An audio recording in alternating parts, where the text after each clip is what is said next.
Savitri, Book 1, The Book of Beginnings, Canto 5, The Yoga of the Spirit's Freedom and Greatness, page 80, second line.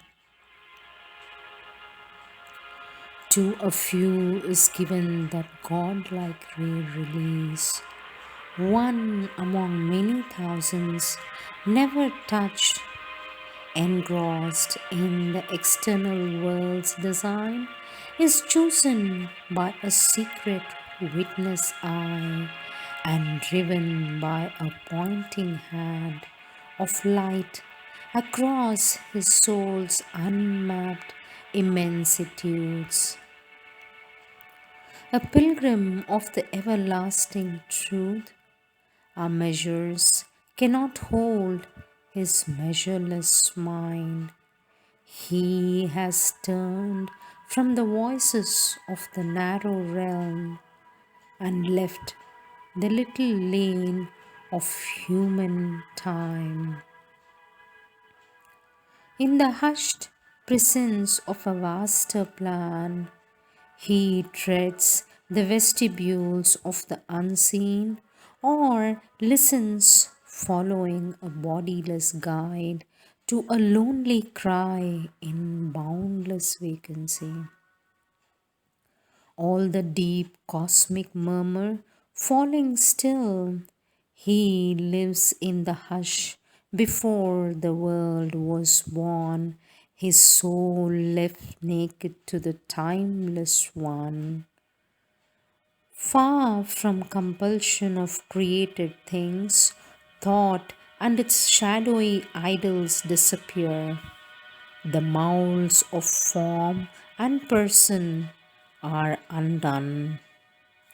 The ineffable wideness knows him for its own, a lone forerunner of the Godward earth. Among the symbols of yet unshaped things, watched by closed eyes, mute faces of the unborn, he journeys to meet the incommunicable, hearing the echo of his single steps in the eternal courts of solitude. A nameless marvel fills the motionless hours.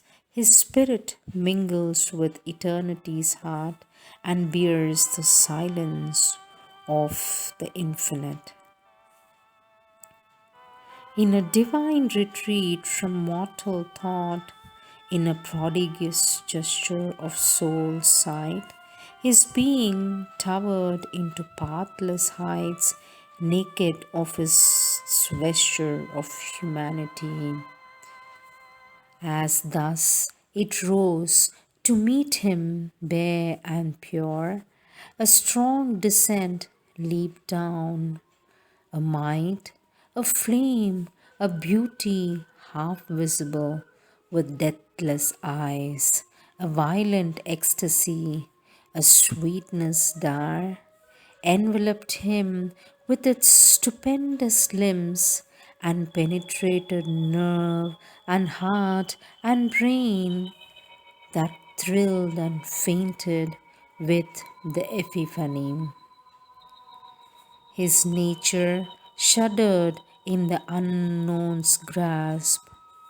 In a moment shorter than death, longer than time, by a power more ruthless than love, happier than heaven, taken sovereignly into eternal arms, hailed and coerced by a stark absolute bliss in a whirlwind circuit of delight and force, hurried into unimaginable depths, upborne into immeasurable heights. It was torn out from its mortality and underwent a new and boundless change.